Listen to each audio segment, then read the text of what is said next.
That's it, man. Game over, man. It's game over. No tears, please.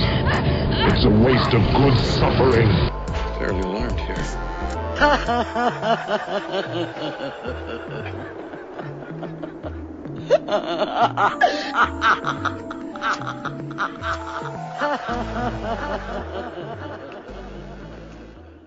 Welcome back to MOTN Reviews, that is Masters of the Nerdiverse Reviews, where we look at some of the shining cinematic supernovas of the Nerdiverse and some stars that are not so brightly lit.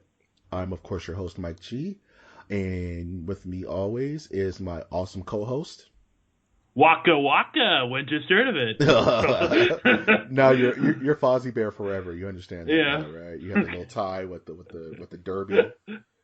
And, all right. And that's or Mickalika High, Mickalika. Mickalika High, Michelob.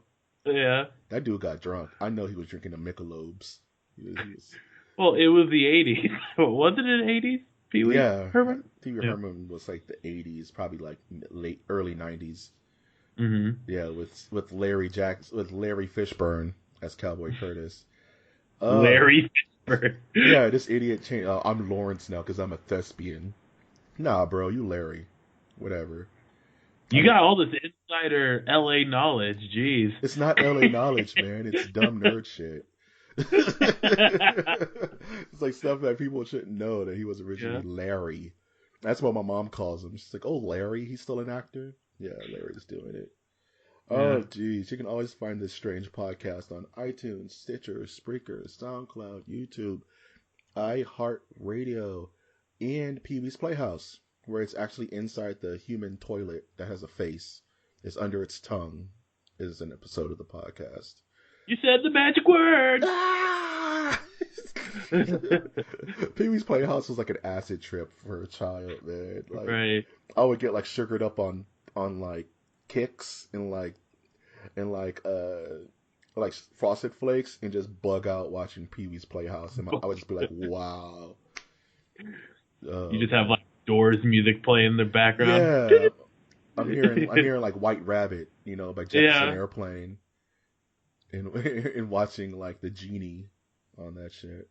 Oh man. So I did want to put a little weird. I don't want to date this episode because I want you to be able to listen to these out of sync.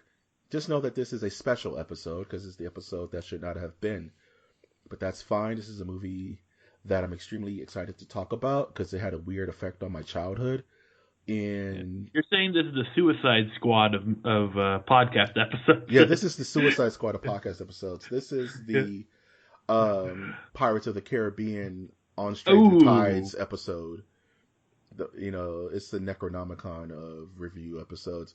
A movie I don't see reviewed that often, so I'm happy to review it. And I kind of want that to be my shtick, or our shtick rather. Is reviewing weird, obscure movies that people have a hard time finding reviews on YouTube. You know what I mean? Like, people want people's opinion on these weird gems that are lost to the pillars of time, to the shores of eternity. That sounds fun.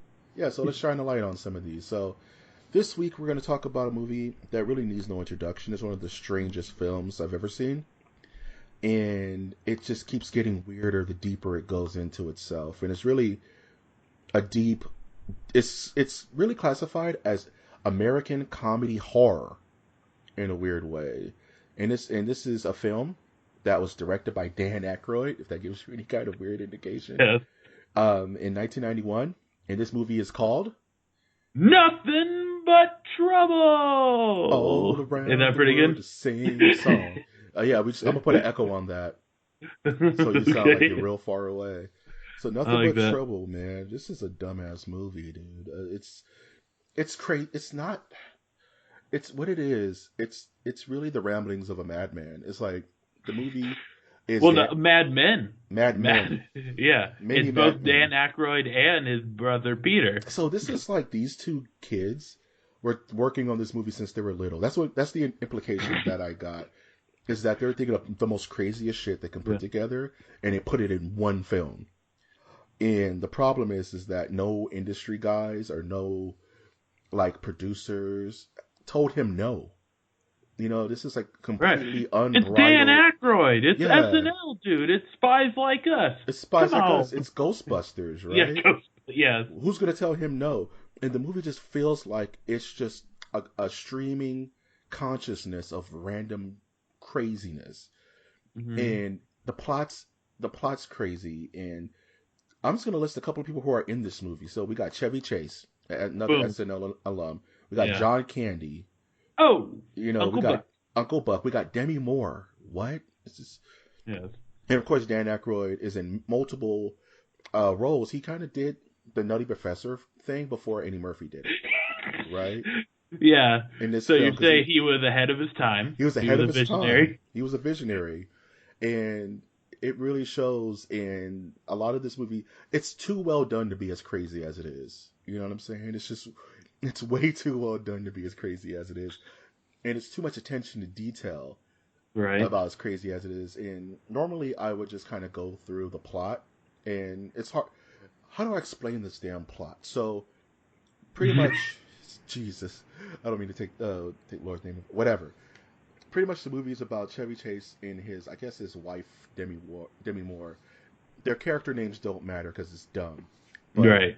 Chevy Chase and his wife are these Manhattanites living in penthouses, you know, drinking Cristal and all that bullshit. Just snobby how to do Manhattanites, right? And they're traveling, I believe, to Atlantic City for the weekend. They're going to have a good time.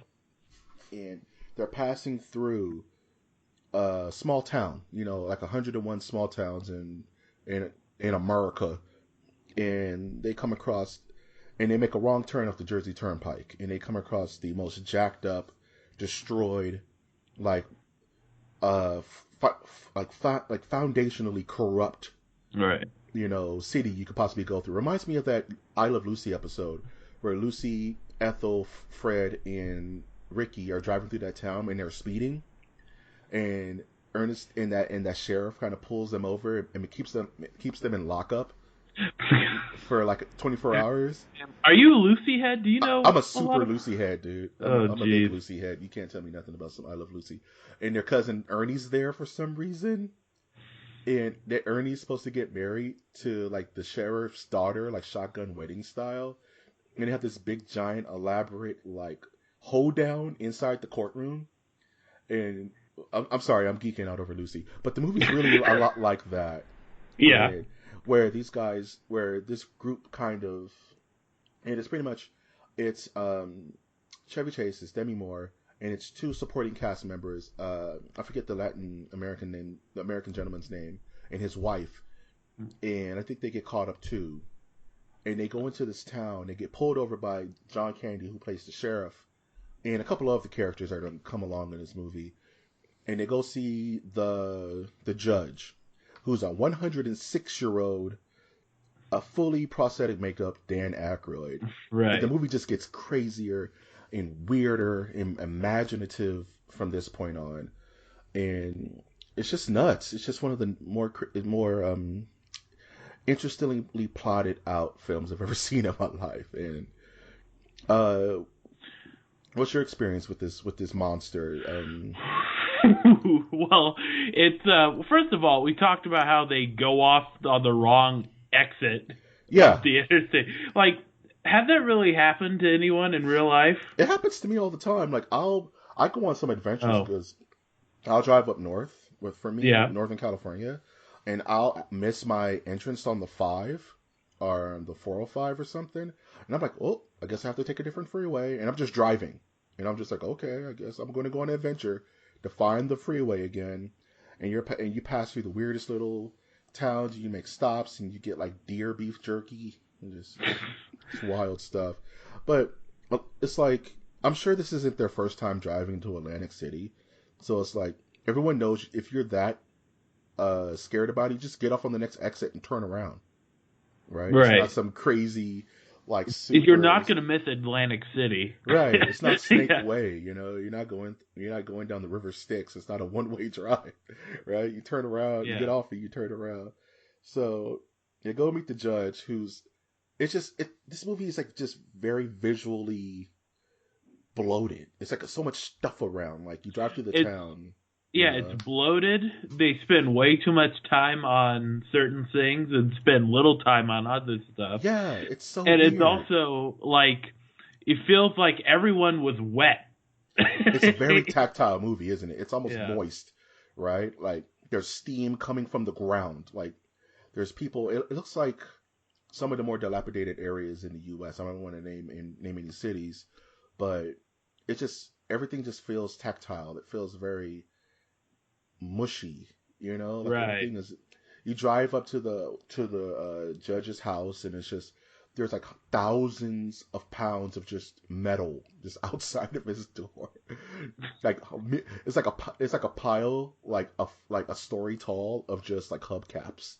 You know what I mean? And that's actually very common for older people. It's just weird. It's like all the trappings of a stereotypical older person bent up to the max, right?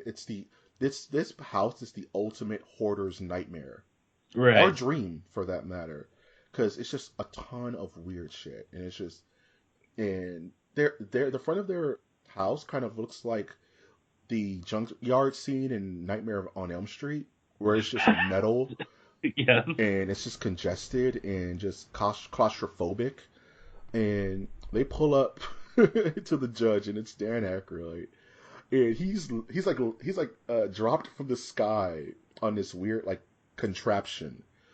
He doesn't walk out like a judge. He's lowered kind of like Sting from WCW into his chair. I could just picture like him directing it like, this is gonna be funny. This is gonna be awesome. And no one's laughing. No one's laughing.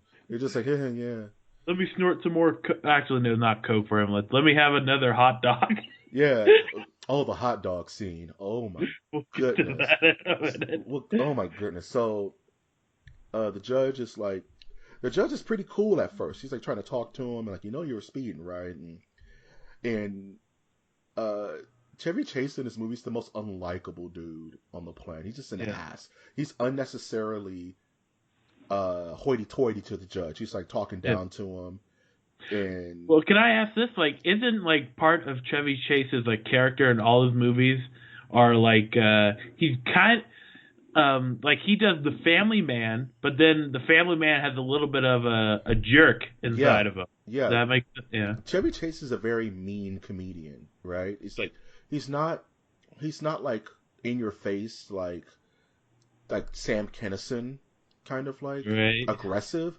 He's just an ass. Like even when he's being a good guy, like in the National Lampoon films, there's a mean streak about his comedy, right? And it's like in this film, he just turns it up to 11. He's like, from what I hear, Chevy Chase is not that nice of a guy already. I mean, I would love to be his friend, be like the one guy that understands. He's cool with. Right? Yeah, like I do all his interviews. Like, I don't know why Dan Harmon had such a bad time with him. He's a pretty good guy. He used the N-word, but he dropped it like 6 times. But he's human, that was right? His character. He was staying in character. If Daniel Day-Lewis did that, you'd all be giving him a Golden Globe. You'd all be crying to give him all the Oscars, the ones for technical supremacy. But I feel that way about Bill Murray. Like I want to know Bill Murray, like past the quiet, reclusive jerk side of him. Like I just want to know him. I want to buy him a beer and he'll accept it and drink it. You know what I'm saying? But yeah, they pull up in the small village of Vulcanvania, which is the name of the actual town. Yeah. Shit is nuts. Named after the actual judge, Alvin Vulcanheiser, and his nose looks like a phallus. They designed it that way. And don't they actually allude to that during a scene? Yeah, like it starts to get more and more phallic the further you go into the movie. Mm-hmm. It's very subtle at first, but then especially in the hot dog scene, it legit just looks like a dick. Like real talk, like it's crazy, and it's something that he probably thought was funny, and they were just like whatever. You know what I'm saying? It's just so weird, and the movie's it's brewing with creativity, like the famous hot dog scene where he's like, all right, you guys are gonna have to stay the night while we process your paperwork, and their entire house is this weird, evil fun house where they're trying to argue their case. I had to be there. Like I would like literally like I you would have throw to up. stay the night. Yeah. I would just throw up and pass out, and I'll wake up in the morning. That's how I would deal with it. And it's like, oh, Judge, we don't want to go here. He's like, too late. He pushes a button, and the floor just drops out. And they end up falling on a mountain of baby dolls. Like, just weird stuff, dude. Like, what? Yeah. Like who thought that was funny? He did, Now you man. also yeah. It's the And him and his weird brother. right. His weird brother. It doesn't make any damn sense, man. Yeah.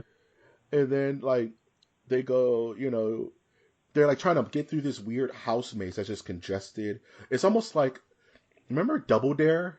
And you have to get through it's almost like Legends of the Hidden Temple. Their house is a giant Legends of the Hidden Temple maze where you got to crawl through and get the Shrine of the Silver Monkey, and you got to put that shit together. But the judge is coming, so you got to do it fast. It's just a very fun movie, but it also is very disturbing. Like, their table has a hot dog condiment train that just drives around the table, and it shoots mustard and ketchup on all your stuff. And as a kid, it looks really cool, but as an adult, it's like, this would just be nerve-wracking. Like, now I do have to bring it up, like like they're probably people are gonna go, "What? How did Dan Aykroyd ever think about that?" Now let's cut to him now, where he's a little bit more big boned, if we'll say at least. Dan Aykroyd is weird, man. This is something that big people think about. Yeah, like, what are different ways? Yeah, different ways to get food. Like you mentioned Pee Wee Herman earlier, it reminds me of Big Adventure, where he has that Rube Goldberg machine that makes his breakfast. You know what I mean? Where it's like the ball hits the chicken, and the chicken plucks at the egg that cracks the egg over the open stove, and it's like frying his eggs, and the Mr. T cereal spills out on the pancakes. It's wackiness like that, and this movie just doesn't stop. He has a giant industrial can, a warm can of Mountain Punch, of Hawaiian Punch. Yeah. And he just downs. It's just so crazy, man. It's just so funny. And then the movie gets ultra dark when they're like, oh yeah, you're just going to marry, like, Chevy Chase, you're going to marry my sister, my daughter. And it ends up being like, it ends up being like John Candy dressed up as a girl, as a lady that doesn't talk, but she's real strong. She's like this super pretty but buff, like, daughter that just lives in one of the many coves of the house. She doesn't say anything in the movie, right? She's mute. She doesn't say anything. She just makes little like little noises and stuff like that. It's super crazy, and it's just like. Now, wouldn't it be funnier if it was still like John Candy's voice? But it's still the daughter. Starving, right? Yeah. No, it just sound like Dr. Girlfriend from freaking Venture Brothers. Let's have Mr. Raspy as the voice. Hashtag Dr. Girlfriend is hot. I don't care what anybody says. I'm just putting it out there. All right. You needed to know that, Winter. Controversial statement. I'm putting it out there. I said something so brave right now. Mm-hmm. So pretty much the judge is mad because John Chevy Chase is like, I'm not marrying your daughter, dude. I gotta go to Atlantic City, man. So he pretty much punches them to death, right? And they're deep within like their backyard, which is this giant hellscape of metal and weird construction. There's a roller coaster that turns into a death machine.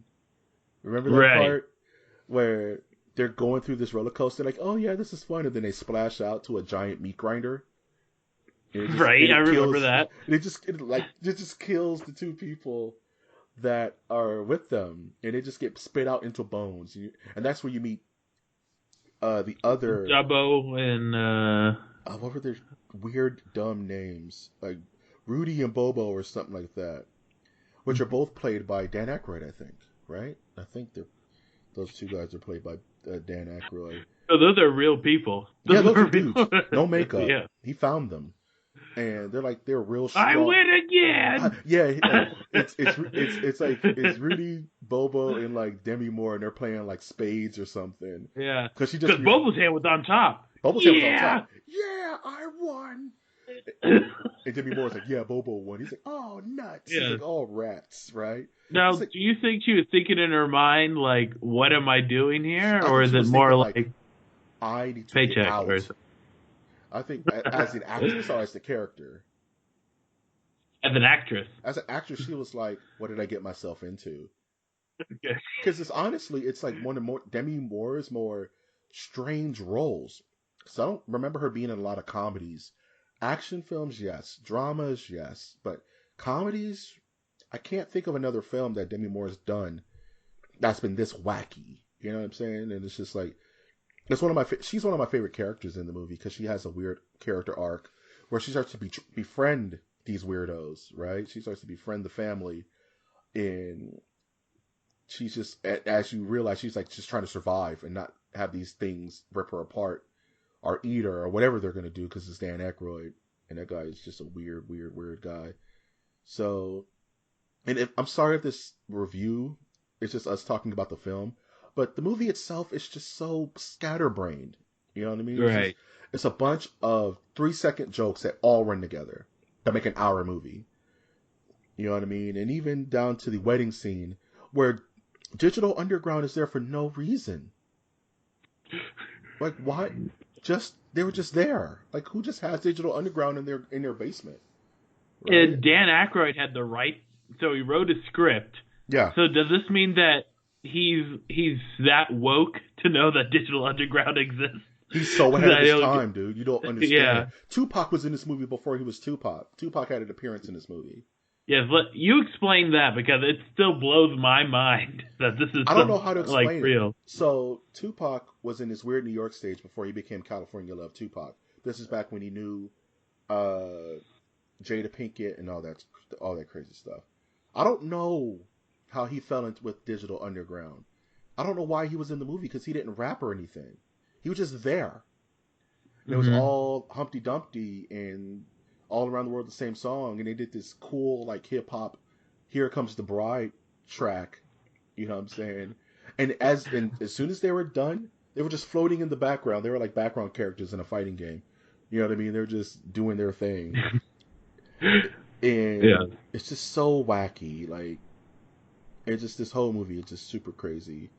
So I'd like to think that he had to do like some acting so that he could ask for a certain amount of money before doing poetic justice. And it's funny, is I would say, like, did he do this for his SAG card? But yeah, but then I realized that you need to actually say speaking roles to get into SAG. You have to actually talk in the movie, because that's the difference between an extra and an actor. It's like, you say one sentence of dialogue, you can get your SAG card. I think that's how it works, or something like that. I'm sure there's other parameters. You know, for some reason they call the people that with them as the Brazilianaires. I think that's hilarious. I like even reading like the premise of this show. It still called them the Brazilianaires. The Brazilianaires, right? So yeah, the wedding gets canceled because Chevy Chase is not having it.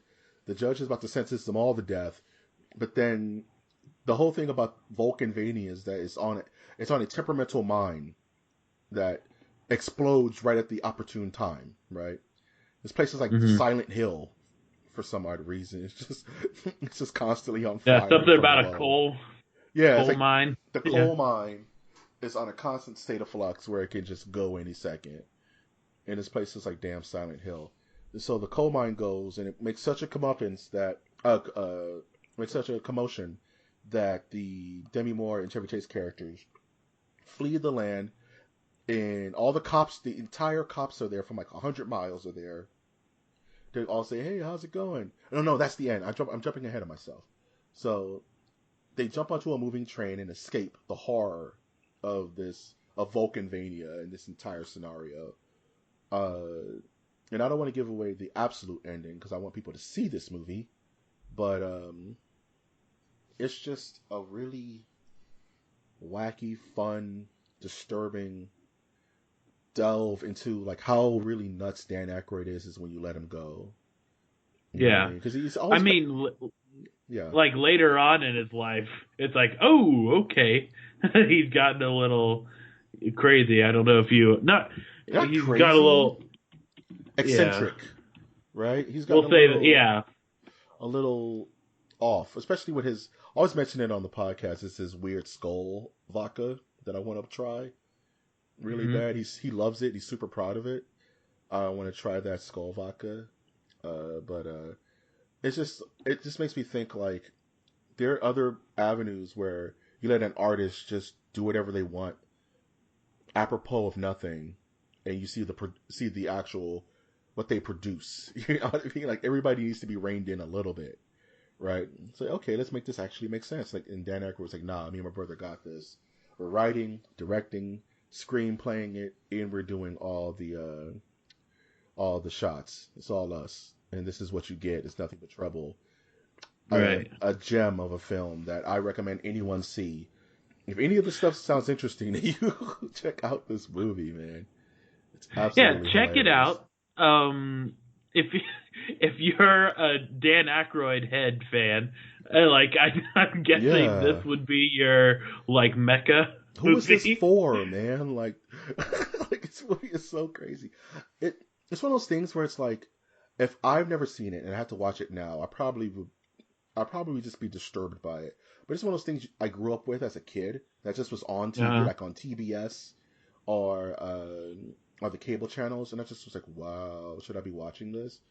Because it's not Texas Chainsaw Massacre, no, but it's 3 jokes ahead of it, right? It's like it's not gory, but there's gore.